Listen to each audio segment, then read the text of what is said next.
What is going on, everyone? Welcome to the show.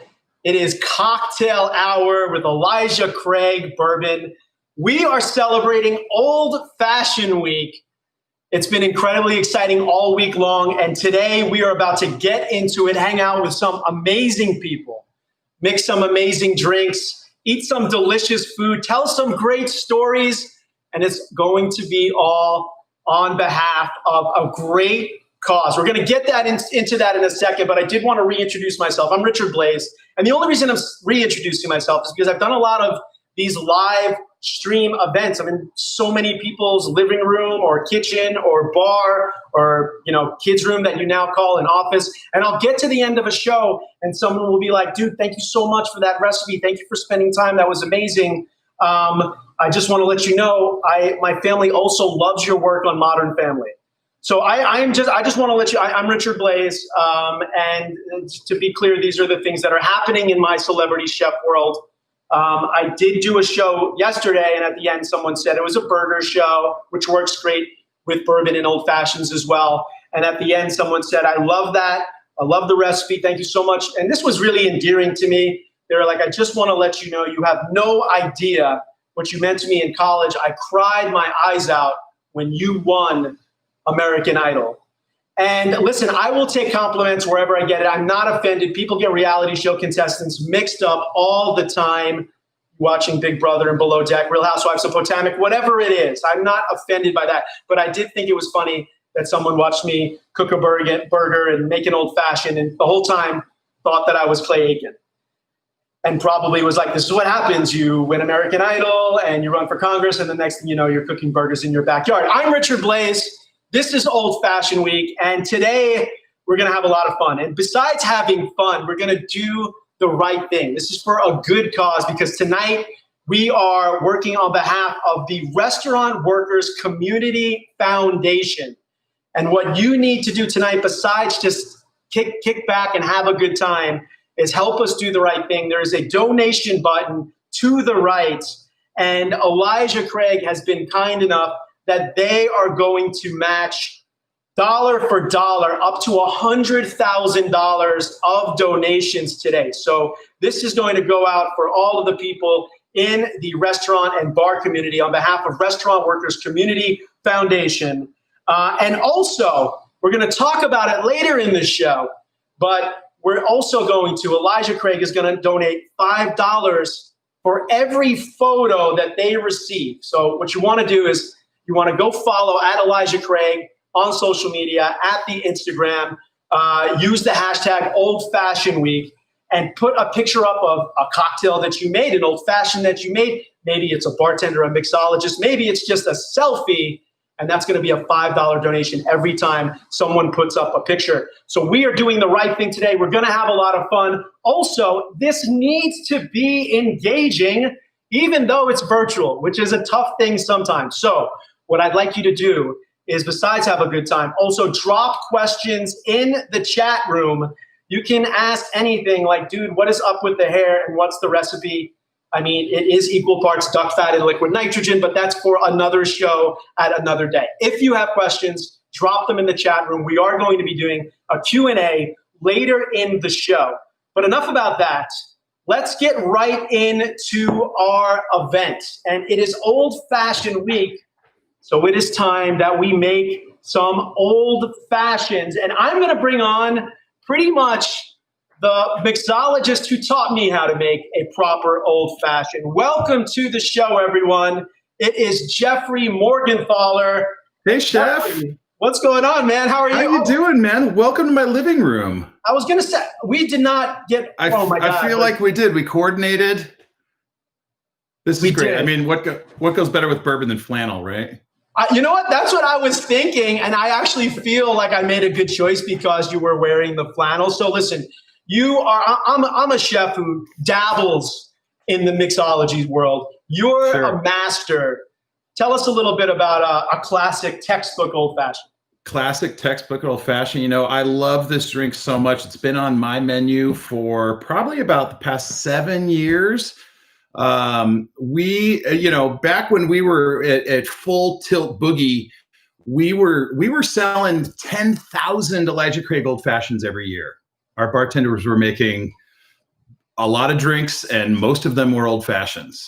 This has been my favorite for, as long as I can remember. It's one of the oldest cocktails. It's probably the oldest cocktail. It's the original definition of a cocktail. It goes back to 1806, I believe. Did you know that? No, I did not know that. This is what I'm saying. Every time that I'm hanging out with you, I am building my sort of my bar. This drink's been around for almost 200 years. Yeah. Amazing. Now, are we going to get the pleasure of? Are you going to make one for us tonight? Yes. Yes, sir. Shall we begin? I would like to, because again, I'm a student here. So what do we got? I'm so glad that I'm up first, because I really need something to sip on while we do the rest of the show. I'm, of course, starting with Elijah Craig, since it's the Elijah Craig show, and it's my favorite bourbon for an old fashioned. Chef, I'm going to use 1/4 of a cup, which is also 2 ounces, depending on how you like to measure. So I've got 2 ounces right here. It's going into my mixing glass.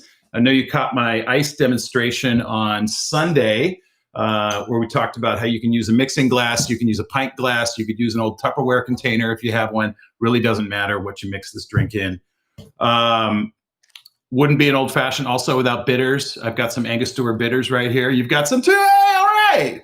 So I'm going to do 2 dashes right here. Boom, boom. And then we need a little touch of sugar, 1/4 ounce, which is also a 1/2 tablespoon or 1.5 teaspoons. Right there. I got my 2-to-1 simple syrup. Boom. And that's it. I mean, that's a 3-ingredient drink, man. I got some ice right here. Of course, I've got my Penguin ice cube chiller from probably the 40s or 50s here. Just gonna throw some ice in my mixing glass. While I'm at it, I'm gonna throw some ice cubes. These are big, big-ish ice cubes. These are 1 inch by 1 inch by 1 inch ice cubes that I use. I don't have a fancy fridge. And then I'm just going to give this a stir. We talked about on Sunday, you can use a fancy stirring spoon, cocktail stirring spoon. You can also use a chopstick. Works really well. When I can't find my cocktail spoon, yeah, exactly. If I can't find a spoon and I'm at home and I want to make a cocktail, I usually just grab a chopstick. It's not going to change the flavor at all. Unbelievable. By the way, Jeffrey, is there a better sound than ice and a cocktail sort of being Absolutely stirred? not. Absolutely not. I mean, it's Pavlovian. The minute you hear it, your mouth starts watering, right? It literally is what happened over here. And I'm going to call myself out as being a super dork, but I don't know if anyone else is into ASMR, but I just want a soundtrack of different drinks, of different old fashions being made, one after the other. That might be my pivot, Richard. I might just start recording those at home and selling them on the right. And then that's the thing. And you're like, what have I been doing the whole way? That is, you make it look really, really easy. But what I love about your style, this classic style, old fashioned, obviously, even as the name lets us know, is that you only need a couple of ingredients to make something truly delicious. And it's what you do with those few ingredients, right? Absolutely. Yeah. It's using them in the right proportion. It's using the right technique, and it's using the right ingredients. Awesome. Well, yours looks amazing. Now, listen, I'm going to embarrass myself because I don't have the Penguin cooler or the fancy ice cubes. Matter of fact, I'm a chef. I mean, I'm a chef. And I'm going to make I guess I'm calling it a new old fashioned. All right. I hope I'm not going to embarrass myself, but I'm going to use a mixing bowl because I'm a chef. I have chopsticks. I have a drink stir. I have all that stuff. I'm going to use a whisk too because I'm going to introduce. I don't have fancy ice. I don't have that ASMR. I don't have the audio quality of it. But I am going to, Jeffrey and everyone out there, introduce one of my favorite ingredients of all time, which everyone knows. You can yell it out on 3. 1, 2, 3. Okay, seemingly my favorite ingredient is crickets because no one said anything. Listen, everyone at home, you would be horrible Family Feud teammates. When a celebrity chef says, what is one of my favorite ingredients? Just yell out bacon or salt. Survey says, ding, ding, you be in the game. know, but some people probably know. One of my favorite ingredients of all time is liquid nitrogen. And I know, listen, so many of my mixologist friends out there are like, do not do it, dude. Do not do it. Use ice, make it the right way. But I'm going to add to my mixing bowl, which is your old fashioned. It's your recipe, classic, right here in the mixing bowl.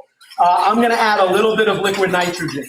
And you just had to one-up me, didn't you, Chef? No, this isn't one-upping you. This is called relying on a crutch and a prop, Jeffrey. That's what this is. This is when you don't have this skill set, you just bring out a tank of liquid nitrogen. The toys. You bring out the toys. Obviously, I get a lot of work around Halloween too, because everyone's like, "Can you do this?"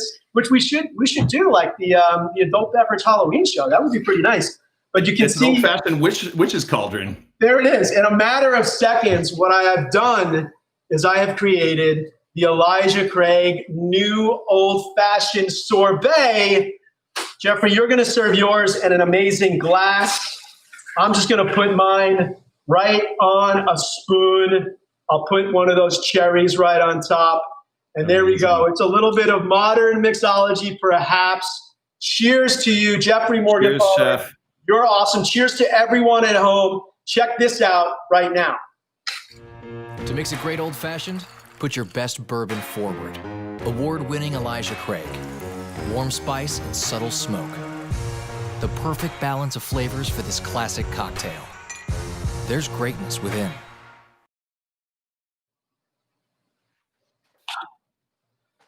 All right, everyone. We are back. Listen, Jeffrey, that was amazing. Thank you so much. You know what? We polled the chat room, and it's very, very clear that even though it wasn't a competition, your old-fashioned won. So I am not bitter about that at all. Maybe a little bit, but speaking of bitters, you know who might be a little bit bitter? Our friend Souther Teague. He knows a little bit something about bitters. Welcome to the show, Souther Teague. Beverage director, Amor y Amargo, coming on right here to talk a little bit about what really takes these drinks to the next level. What's going on?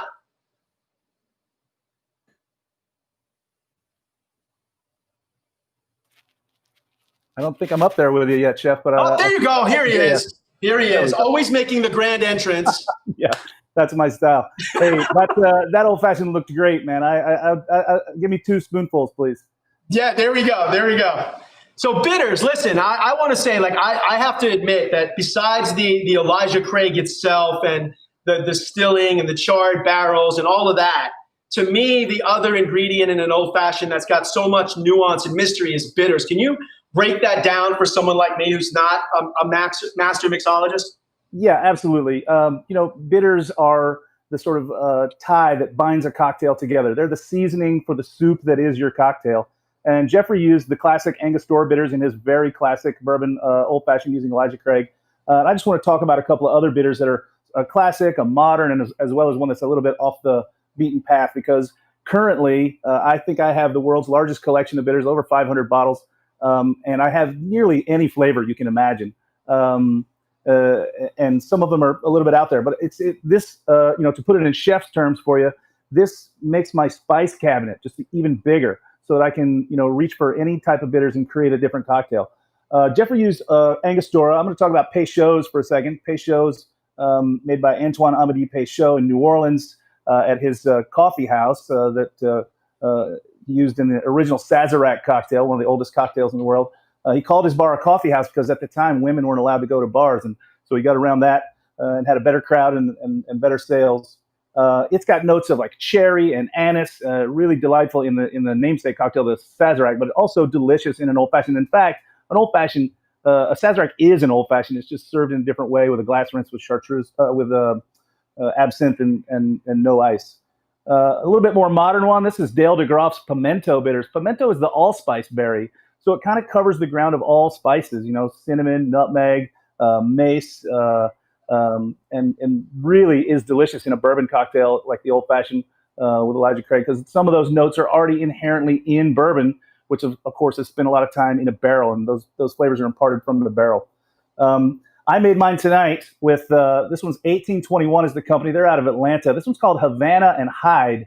And as I was mentioning before, some that are off the beaten path, Havana is smoke, Hyde is leather. This is smoke and leather, which is giving my cocktail just a really smoky baseline. You know, I know you're going to do some cooking later in the segment here. And, I love to add some savory flavors to my cocktail so they pair better with food. So this one's delicious for that.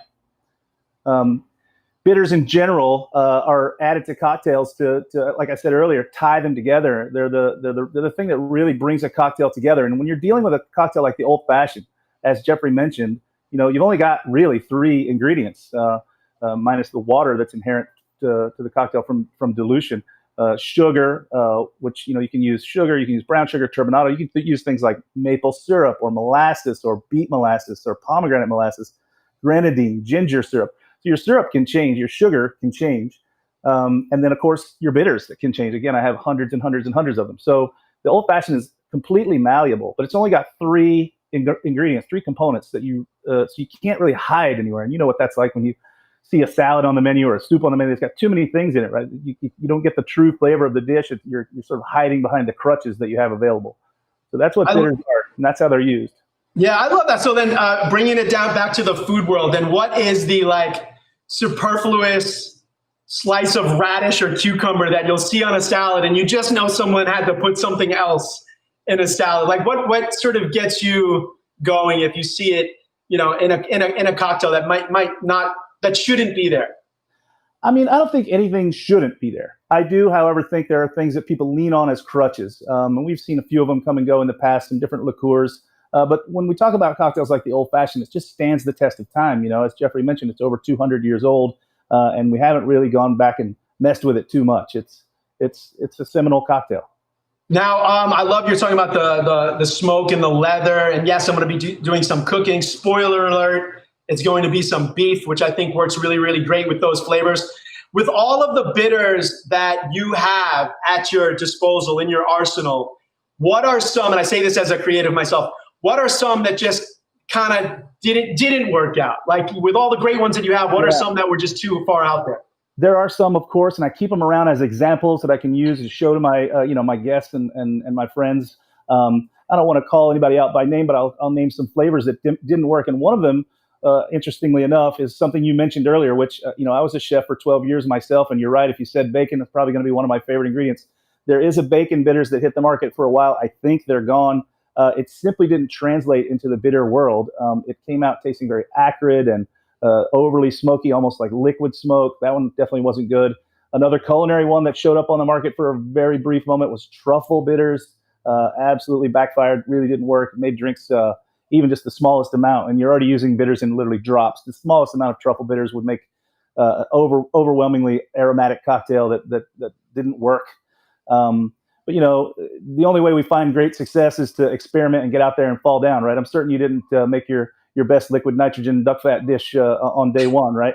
No, I'm falling down, Sother, all the time. Like literally right before we went going here. Well, dude, thank you so much for sharing and demystifying bitters, which I think is the ingredient in the old fashioned that a lot of people have trouble wrapping their head around. Listen, if I could just wrap it up, I would say, bitters, you shouldn't notice them unless they're not there. You wouldn't eat unseasoned soup. Don't drink unseasoned drinks. Ooh, you know what? You just inspired me. I feel like that's the anchovy paste or fish sauce of the culinary world, right? Like it just wakes everything else up. Absolutely. But you don't want to taste a soup that's just fish sauce. Right. Awesome. Well, listen, another important part of the traditional old-fashioned, and it is old-fashioned week, is, of course, the garnish. And I have to be honest, I am super excited for this next segment because we are going to throw down with some of the best mixologists and masters of the old-fashioned in what we're calling the garnish off. That's right.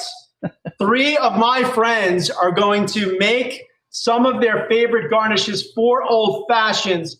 And at the end of the garnish off, they don't know this. This is a twist of orange peel, perhaps, but this is a twist. One of my friends will be eliminated from Old Fashioned Week. That's not going to happen. That's probably not going to happen. It might, but it is time to get into the garnish off. It's going to be Jeffrey Morgenthaler, Sother Teague, and my friend Lynn House joining me on screen. Props to production, by the way. Look at that, getting everyone up here on screen. And the garnish is sort of like where you show off a little bit. I don't know. I'm not a very, well, I was going to say I'm not a very fashionable guy, but I'm dressed just like Jeffrey, so I don't want to offend Jeffrey. But it's impossible to offend that guy. It's true. It's true. I feel like the garnish is like is it the accessory? Before we actually get into your garnishes, what does it do for the drink? Well, it certainly decorates the drink, but you know, a good garnish is also going to bring in a little element of flavor too. So it's not purely visual, but there is a big visual component to it. Okay, it's visual. Any other, Lynn? I heard you wanted to. What do you think, Lynn? You know, it's like when a plate of food comes out, we taste flavors first with our eyes. So it's just that little bit of flair as part of what entices you to want to, nose and then sip. So I love it. And sometimes it's the little edible like thing you eat too. Am I calling myself out for like sometimes the cherry in an old fashioned for sort of savoring that for the last bite? Oh no, not at all. That's exactly what it's there for. Let that thing, soak in the spirit for as long as you can, and eat it at the end. And then that's when it's ready. It's that whole time it's in your hand. It's just cooking. I love it, Sother. Speaking of soaking in the spirit, that's what we're about to do here for the garnish off. Let's go down the line. Jeffrey, you are up first. It's a tough position to bat lead off. What do you got for us? I know. I know that I can't compete with these two hot shots, and so I'm just going to do the professional's choice. I'm going to do the classic, straightforward, giant orange swath. So I'm going to take a very sharp potato peeler and a very round orange. I'm going to try to not cut my fingers off. I have done this 100,000 times, so I should be okay. But I'm just going to cut a nice, big, beautiful swath there. That's going to be my garnish for that old fashioned, just the classic straightforward garnish. I'm going to squeeze the oils over the top of the drink and drop it in. That's what I'm doing here, Jeffrey. I mean, listen, I'm probably judging this too. So, I mean, I'm just letting you know that even though that's what I'm drinking right now, that will not, I'm a judge with integrity. Just because I'm drinking your version does not mean that you're going to win the garnish off. Sother, what do you got? I'm going to go just slightly a step beyond that. I'm kind of known, I think, in this group as the classicist, so I would normally be the one who just put a twist on there. But one of the things we do a lot at my bars, we keep essential oils, the edible versions of them, in pump spray bottles. In this one, we've got essential oils and actually a little bit of Dale DeGroff's pimento bitters to add another layer. So it's orange oil and pimento bitters. I'm going to flame that across the top of my drink just using a lighter, just kind of give it a couple of pumps. And what will happen there is, a little flame going. There we go. What will happen there is the oil will caramelize on its way to the glass, and then it'll stick to the glass itself and, of course, coat the top of the drink. Now I've added another smoky layer to my drink, which already has the Havana and Hyde bitters in there, and another layer of citrus from the orange oil that's in here, complementing those orangey notes that are in the Elijah Craig bourbon in the first place. So that's a great garnish. And then it's invisible, right? There's no garnish going out to the bar or the guest. But the aroma is there, and it changes the drink a lot. Aroma is 90% of flavor. I like it. You're such a classicist. You do all this. You got this amazing visual technique, and you're like, no, I don't even want the people to see it. I'm not going to do it tableside. They just need to taste it. Yeah. Amazing. Okay, so where there's smoke, there's fire. Where there's fire, well, there's usually Richard Blais. But in this case, Lynn House is on fire because, listen, you got sort of two steps happening. Lynn, now, listen, your role is, by the way, what is your title? Because it's an amazing title. So my title is, I am the National Spirit Specialist and Portfolio Mixologist for Elijah Craig and Heaven Hill Distillery. By the way, which is, that is the most amazing. I want that as my Twitter avatar. I want that as my bio, by the way. And the fact that you just rattled it, it's sort of like there's a Mother of Dragons sort of quality to it. You just, all of these amazing things. Lynn, what is your garnish for the night? So I love everything that Soder brought fire. I love the caramelization. You know, Jeffrey is going to be basic. That's Jeffrey. But Okay. always is, right? So, but of the three of us, I'm definitely known as being slightly more the fancier one. So I went fancy. I'm going to show you this garnish first, and then talk you through it. So this is a cinnamon stick with that cherry and an orange peel, as opposed to the orange swats. So what I did that was a little different was to bring some additional aromas into this. I actually took a cinnamon stick, set it on fire, put my glass on, and let that smoke build up in the glass while I was building the cocktail. So that's part of the extra aromas. They're going to really punch up the baking spices that are in Elijah Craig. And then I used a different tool compared to what Jeffrey is. I used a channel knife. And what a channel knife allows is for me to get this really beautiful long peel. And if you can see, hopefully the clarity is there. There were oils that came off of that while I was peeling. And so then I wrapped that around the burnt cinnamon stick, put that cherry, as Soder said, we have to have that cherry. It's going to macerate in there.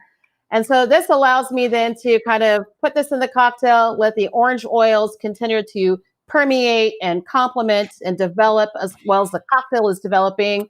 That cinnamon continues to infuse. And then we've got that beautiful cherry at the end. So cheers. Unbelievable. Lynn House, Jeffrey Morgenthaler, Sother Teague, throwing down to the garnish off. Listen, this is off script here, everyone, but we might as well turn this into a competition. Light up the chat room right now. Who do you think took home the garnish off? I will say this. I think it's Lynn. She's always got to one up me. I was going to say also, Lynn's has got the cinnamon stick makes it at least $50 more. That's pushing up your true professional. That's pushing up your product cost and eating into the margin for sure. I love it, but let us know in the chat room who you think took the garnish off. Also, just because I have to be the sort of the judge in this moment, a couple points I'm taking away from Sother and from Lynn, because you guys were talking pretty good smack about Jeffrey. I don't know what is going. I want to hang out with all of you in person very, very soon, because there's a dynamic here that we need to dig into. Okay, listen, they're lighting up the chat room. We're figuring out who won the garnish off. While everyone is letting us know who won, Lynn, can you step into my kitchen, if you will, which really means that we're just saying goodbye to Jeffrey and Sother. Bye, guys. We'll see you in a little bit. See you in a bit. Lynn, now listen, we've talked before. We're all restaurant people, right? We know about the chef world. We know about these ingredients. So one of the things that I love with bourbon, and with Elijah Craig bourbon specifically, is cooking with it. So today I've featured a very, very simple recipe that you can go find on the Elijah Craig website. You can follow @Elijah Craig on social media. And we're going to send everyone who's attending these recipes afterwards for the cocktails and for this dish as well. But I love cooking with the bourbon. I'm getting some of that oak flavor. I'm getting all of these flavors of the cherries. I'm actually taking all the ingredients from an old fashioned, Lynn, and I'm making a marinade for a steak, right? So this is going to be— that sounds so good. And it just makes sense. Like we were talking about leather and smoke. And I think for me, those two flavors work perfectly with beef, specifically steak. Now, the recipe that I have is actually for flank steak. It'll work with any cut, but I happen to actually be on set. I'm on set for Top Chef right now. That's why, by the way, I'm broadcasting. I'm broadcasting from this bunker because I'm like on COVID protocol bubble and all of that. But I happen to get my hands on some American Wagyu. So why not? It's old-fashioned week. Absolutely. So rarely do I eat Wagyu tenderloin, but when it's someone else's budget, I'm all about it. So what I'm doing is I just seared a steak, very, very simple. And I'm taking all of the ingredients for a classic old-fashioned, and I made a marinade of it. So basically I have my Elijah Craig, I have some cherries, I have a little bit of bitters. In this case, literally, is there such a thing as half a dash? Lynn? Absolutely. And a cocktail, my family is from the South, so we call it a skosh. So you throw in just a little skosh of bitters in there. So I love it. A little skosh of bitters, a little bit of orange peel, some garlic, soy sauce, and Worcestershire. That is all what is in this pot. And I marinate the steak. You can marinate it for a couple of hours if you have one of those fancy vacuum packing machines. You don't even need a lot of the marinade. But what I've done with this recipe, and you can do too, is I've actually then taken the marinade and reduced it on the stove. So you can see right here in front of the camera, it's nice and luscious, and you're getting, again, all of the depth and the nuance of the Elijah Craig and the garlic and the Worcestershire. It's just, it's really, Lynn, I got to send this over to you because it's really delicious. I'm taking notes, and believe it or not, I actually have a little Wagyu in my freezer, so I saw that out this weekend, and I know I'm cooking. But I have a question for you, Richard. Yes. What particular, my family is from the South, so I grew up with bourbon and meat all together. But what do you think in particular with Elijah Craig is kind of enhancing this marinade as opposed to working with something else? Yeah, for me, it's that, that like it's the depth of flavor that you're getting from the age, and it's a little bit of the char, right? It's a little bit of that char, and certainly that playing off of the sweetness of the cherry and the umami that we're getting from the Worcestershire and the sort of the solidity from the soy, just that's the smokiness of it and the nuance and the depth of it is what really, really works well for this steak. And it does take what is an expensive steak and make it feel royal, if you will, right? The father of bourbon and the father of steaks, perhaps, right here, this American Wagyu. So you can see I plated it, but what I want to do is, because you know that I'm like I have a little piece of bone marrow here, again, because this is my dinner, everyone. So I love that the fat, you're going to get that Elijah Craig is going to cut through that fat and the sweetness and the saltiness from the soy, the Worcestershire, and the cherries. And a lot of these ingredients, by the way, this is, steak sauce has a lot of these sort of ingredients. So this is basically Elijah Craig steak sauce, which, by the way, this is just happening live, but like I don't know, do they do that? We should do that. I mean, we don't do it, but yes, I'm going to speak to the teams immediately after. I was going to say, you're the person with all the titles. You're the one who can make this happen. Okay, I'm going to take this to the next level, but we are going to talk later about, the father of bourbon, Elijah Craig, and the charring, right? And which means what? The charring of... It's the charring of the barrel. So bourbon has to age in an American oak barrel, and that barrel has to be essentially burnt on the inside. And that caramelizes the sugars, and that's what brings the color to bourbon. That's what brings those beautiful flavors of chocolate, dark baking spices, tropical fruits, stone fruits. It's all coming from the char. Oh my gosh. I mean, you just know it all. Stone fruits, char. I love that. Right now, I'm introducing one of my favorite little gadgets. This is a little handheld smoking device. I'm sure there's lots of mixologists who play with these as well. If you're watching at home, you have not seen this technique used. Yes, this tool had another name in college, but that's for another show at a different time. My assistant, who's not with me, is a master of this technique. She has featured it in dormitories and parking lots across the United States, but I'm calling her out. She's not here. But what I'm doing is I'm adding a little bit more, a little bit of that smoked oak flavor in here, right? And the reason I love to do this is, one, yes, because it gives us a little theater and we have this nice presentation, but I don't want to overly smoke it. I want the flavors of the sauce to shine through the flavor of the meat. So it's just adding a little bit of smoke. And then in my restaurants or here in my pop-up virtual bunker, the server will get this and run it around the kitchen. They run it around, they run it downstairs, they run it upstairs, right? They run it on the patio, which we're all doing in restaurants that have to eat outside right now. And then the server will bring this to the table. It kind of becomes the modern day fajita, right? Like everyone sees it, they have to order it. And a quick little sidebar: I didn't want to get into marketing, but if you have a product that's not selling, put it under a giant glass dome. It will sell. I know this because as an entrepreneur, I had a dish that wasn't working, Lynn. I didn't know why. It was sardines, eucalyptus, and marshmallow. I know, delicious. Sounds delicious. It wasn't selling. I put it under a giant glass dome. Sales leader overnight. The server brings it out. 1, 2, 3. They have all of this beautiful smoke. And then this allows me, Lynn, to, of course, give it more flavor and theater, but it also now allows me to charge an extra $39 for this dish in my restaurant. I just It's your cinnamon stick. It is exactly my cinnamon stick. Cheers to you, Lynn House. Thank you for hanging out in the kitchen bunker with me. And it is time, as we raise our glass, for everyone at home to also raise yours. Raise your glasses. It's time for a little cheers. Clink, clink. Let's do it. Where's that sound effect? And also, it is time to do what we need to do today, and that is to use that donate button. And here's how you're going to do it. One, you can hit the donate button on the screen. That's going to take you where you need to go. Again, dollar for dollar, Elijah Craig is going to match donations up to $100,000 today. Another way that you can participate in the donating is to follow Elijah Craig across social media on the Instagram, hashtag Old Fashioned Week. And every time that you put up a picture of you with your drink, just the old fashioned itself, maybe you have a cinnamon stick garnish, maybe you're smoking some steak, cooking with Elijah Craig. Elijah Craig will donate $5 for every one of those photos, up to $100,000. Pretty special, pretty amazing. I know it's a season of giving.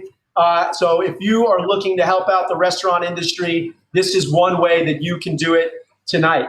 Okay, so we've raised our glass, a virtual cheers, and now it is time for the story that I have really been waiting for, the true story of Elijah Craig, the father of bourbon. Welcome to our Old Fashioned Week cocktail show.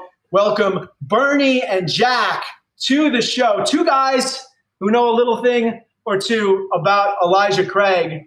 So I'll just get right into it. Gentlemen, who was Elijah Craig? Hey, Richard. Well, thanks a lot. Elijah Craig was a real person. He was born in Virginia in 1743. He became a Baptist preacher. And like many Baptist preachers in the 1700s, he was jailed for preaching without an Episcopal ordination. So he was kind of a preacher who was, he was a rogue, I guess. He once wrote about his arrest. He said, they sent the sheriff and posse after me. And when I was at my plow, I was taken and carried before 3 magistrates of Culpeper. They, without hearing any arguments pro or con, sent me to jail. And that's pretty cool. I mean, you got a preacher who's out there. He's kind of rogue. But he moved to the western part of Virginia, which later became Kentucky. He built the first sawmill on the Elkhorn River. He built the first grist mill and first rope bridge. And from that grist mill, he made bourbon. And that's what we, honor him. We're not related to the Reverend, but we do honor him with Elijah Craig.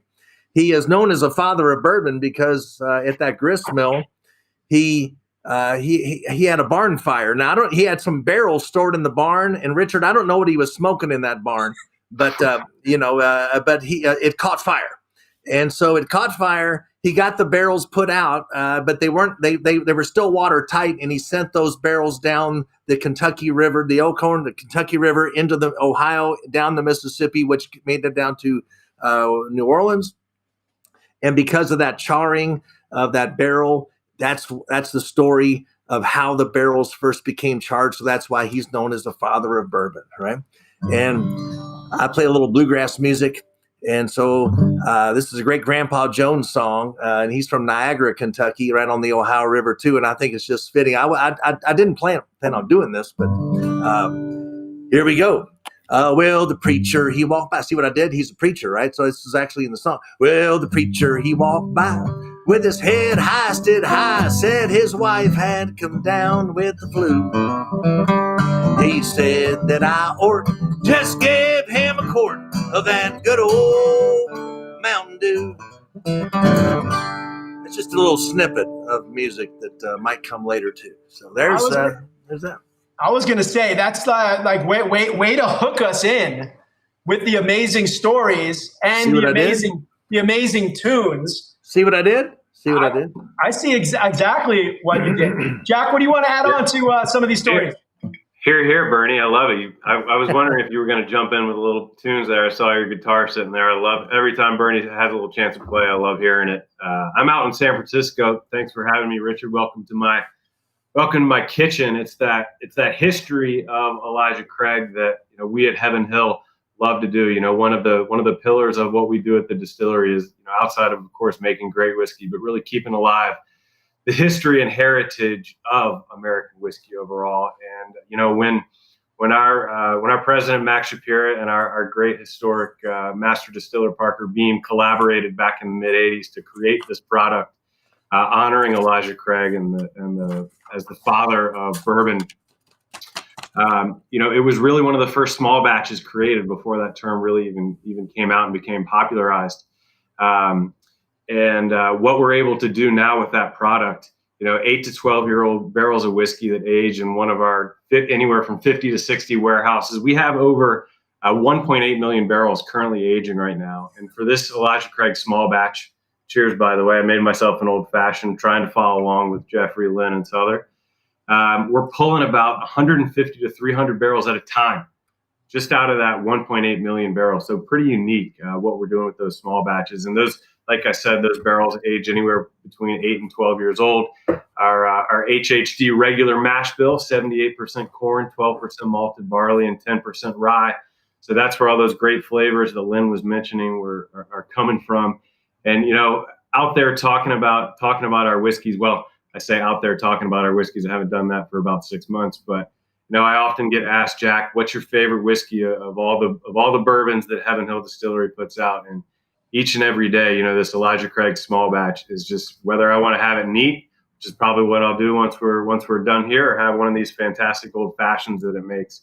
You just cannot go wrong. So here's to Elijah Craig. And you know what, Bernie, correct me if I'm wrong, but I believe Elijah Craig was also responsible for one of the first schools in what is now Kentucky. So here's to all the teachers out there, those professional teachers, and those newly thrown into the fire teachers, those parents at home that are figuring out on the go. So cheers, everybody. Make sure you hashtag Old Fashioned Week so we can throw $5 donations one at a time out there to the Restaurant Workers Community Foundation. And Richard, thanks for having me, and thanks for coming and joining us today. This has really been a heck of a lot of entertainment while we were sitting here waiting to talk to you a little bit. Jack and Bernie, thank you so much for the amazing education, the amazing tunes. We'll hear more tunes later. By the way, too, a quick sidebar is I'm out here filming with a lot of my chef friends, and when I had the fortunate delivery of a few bottles of Elijah Craig, all of a sudden I became incredibly popular on set, which was an amazing thing. Bringing friends together even more so. Friends who are great chefs. And speaking of greatness, it is time to talk about how we strive to try and achieve greatness. And it's time to bring on to the show Connor O'Driscoll, master distiller. This is where it gets real. Connor, welcome to the show. Good evening, Chef. Good to be here. You got to let me know what is going on in your world and how you strive for greatness. Well, I guess the short version is they put an Irishman in charge of the whiskey. So I know I still pinch myself. I grew up in Dublin in Ireland, went to school there, got a degree in chemical engineering. It's a long, twisty road that got me here, but I'd always said if I ever went back to Dublin, it would be cool to get a job making Guinness in Dublin. But after I met and married my wife, I realized I was going nowhere. And this bourbon thing seemed kind of cool back in the early 2000s. And I was lucky enough to get hired into it before the boom. And I've just kind of been riding the wave. And like I said, pinching myself. It's hard work, but it's so much fun it doesn't feel like hard work. And I think the reality is if you can't have fun in this business, you're probably in the wrong business. Amazing. Now, I'm always curious, as a chef who gets sort of, pigeonholed as like being the science and technology guy, how much science and technology is involved in being a master distiller? There is some, to be honest with you. But I think what really attracted me to it is it's not just geeky engineering. Yes, I'm a geeky engineer, but at the same time, there's a lot of black magic. I mean, the black magic of what the yeast does during fermentation, the black magic of what the malt does during cooking, the black magic of what happens in the still, and of course, just the wondrous chemistry that happens in the barrel as it matures. So all of that stuff, yes, there's science behind it, but there's art, there's magic, there's just wonder behind it too. Now, do you feel like, obviously, master distiller, that your palate is just on the next level? Like, do you believe that there are super tasters, that it's just can you learn how to be a master distiller, or is it something that you're born with, Connor? Well, so the flavor, learning to taste, is you learn it, and I think the hardest part of it is learning to put the adjectives with what you're tasting. That is literally, and it's very suggestive. So I'm tasting, marzipan. Yes, of course you are. It's marzipan. But tasting can be learned, and yes, there are master tasters out there, people who can really pick stuff apart and pick out the very fine nuances. Often, if I'm doing tastings, people tend to get intimidated by, what if I don't taste the mint? And I refer back to Parker Beam, our master distiller emeritus. Like, he never tasted tobacco or cherry or anything like that. Either it was good whiskey or it was bad whiskey. We make good whiskey. What can I say? Is there a word in the lexicon of the vocabulary of tasting that you're over? Like in the wine world, like when someone says, I get a little garden hose in it, like that bothers me a little bit. Is there that sort of parallel in the bourbon world? There are a few, like it depends on the audience, but yeah, oftentimes if it's getting too esoteric, we might throw out the marzipan as kind of the red flag there. It's like, all right, we need to move on, I love it. I feel like you're being very kind, trying to make sure that Jeffrey didn't say one of those earlier in the day. I put Jeffrey on my good side. He makes me good drink, so He does. He truly. That's where I learned how to make an old fashioned. Connor, thank you so much for hanging out with us. Thank you for letting us know about how to strive for greatness. And it is time to bring back some people who know a little bit about raising the bar and lifting the bar. But until we do that, check this out. There's greatness within each of us. You just have to look for it. Elijah Craig discovered it when he first charred oak barrels to make bourbon. Today, we make our award-winning small batch for those who strive for the best. Discover the greatness within. Elijah Craig Bourbon. Okay, here we go, everyone. Welcome back. It's time to lift up the bars, so to speak. And it's time to bring back to the show Jeffrey Morgenthaler, Salter Teague, to talk a little bit about what is going on in the bar and restaurant community. Obviously, crazy times. Welcome back to the show, guys. Thanks, Good to be bud. back. Yeah, I think things are crazy right now. A global pandemic, a scale of which we've never seen in our lifetimes, has put a real crimp in the hose of the flow of business for restaurants and bars. But you were talking before the show with us about what you think about morel mushrooms, and I think that's a great analogy, Chef. Why don't you share that with us, and then I can talk a little bit more about what's going on with me and my bars. Sure. I mean, my take is obviously bars, restaurants have been devastated. But I always like, one of my favorite ingredients is the morel mushroom, which only grows wild and tends to grow after a forest fire, right? So you have this devastating moment, and then from that comes a beautiful ingredient, growing out of the burnt earth. And, it is a tough time for all of us. We're doing the best we can. Everyone's got big hearts and open minds. But for me, it just helps me to get along, to know that morel mushroom will eventually be growing from these moments. Yeah, that little bit of struggle that somehow makes the product even better, right? So, for instance, what we're doing here behind me, you can see a little bit of my new store. We never had a store before. We always sold some retail products out of the bar, but now we built an entire new store. That's kind of our phoenix from the ashes rising. And I think events like this are shining the light on the troubles that we're all having, and of course getting some much needed funds to organizations like the Restaurant Workers Community Fund, which I was a founding board member of. We founded it a couple of years ago before the crisis hit us, to divert actions and advocacy and monies to bars and restaurants and especially employees who need funds for any mishap. A car accident, a broken leg can really change your life.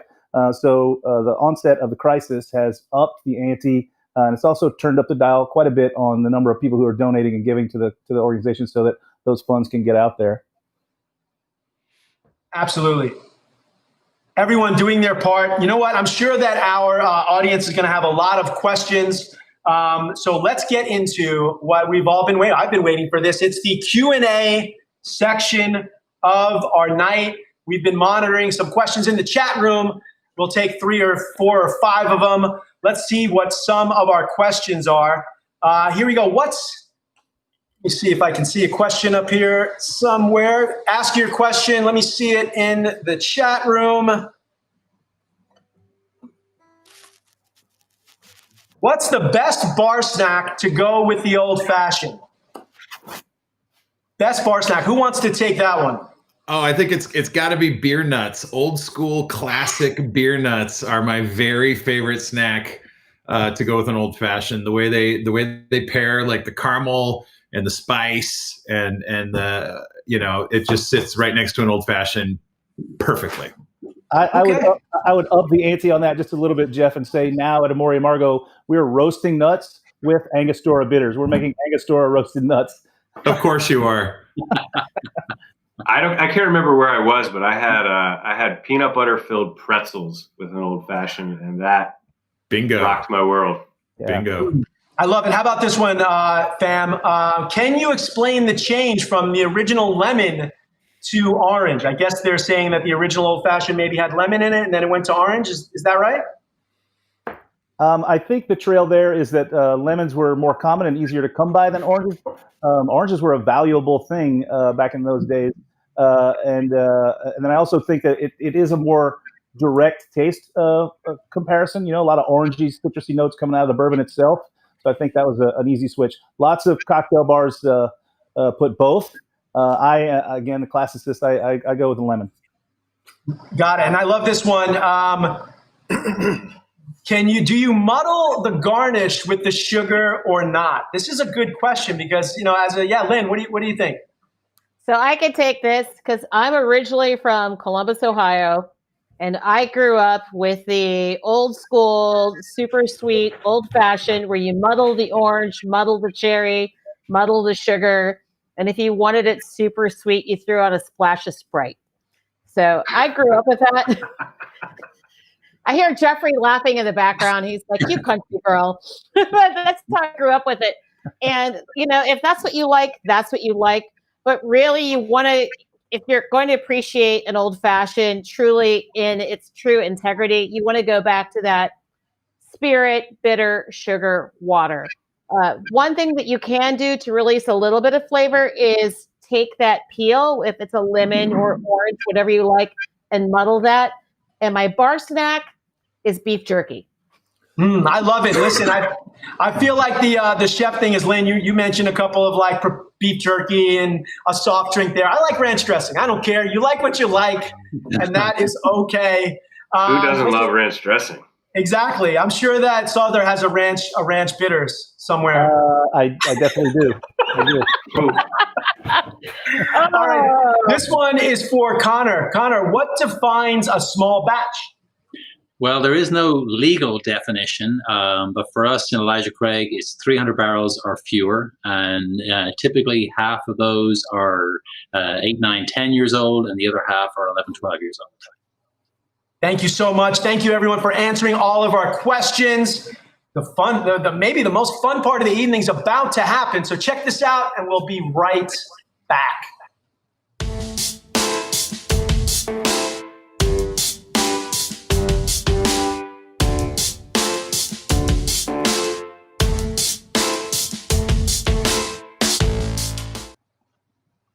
Okay, everyone, listen, I know you've been waiting for this moment. I have, since he played us out of one of the segments halfway through the show. It is time for a little live music. Here we go. Bernie Lubbers, what do you got? Hey, Richard. Well, the Reverend Elijah Craig passed away in 1808. And at that time, there was a song that was around, and it was about making corn whiskey. And, of course, bourbon has to be the majority grain corn. So this is a traditional song called Copper Kettle. Get your copper kettle. Get your copper coil.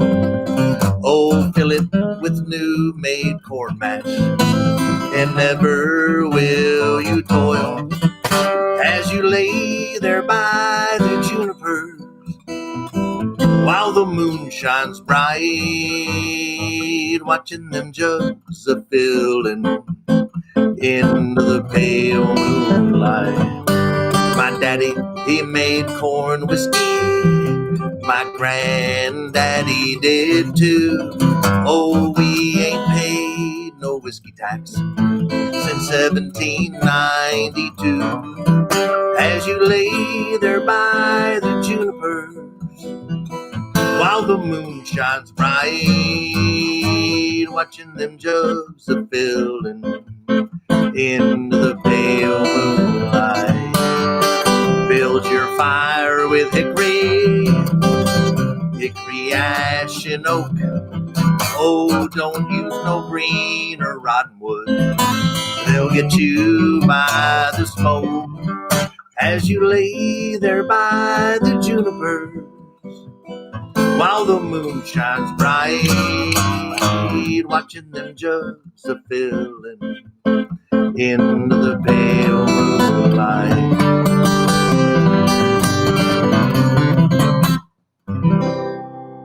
There you go, a 200-year-old song. Unbelievable. Bernie, thank you so much. Everyone at home, all of my guests, everyone out there, thank you so much for hanging out with us for Old Fashioned Week. Old Fashioned Week is not over yet. On October 23rd, you can hang out with Elevating Your Home Bar with Devin Kennedy. And remember, listen, if you want to find any recipes for tonight, you can find them at oldfashionedweek.com. Thank you so much for the donations, for the questions, for hanging out with us for what was a super fast, fun hour. To everyone out there, stay safe, stay home if you have to. Most importantly, stay thirsty. Enjoy the rest of your night, everyone. Talk to you soon. Bye. Cheers.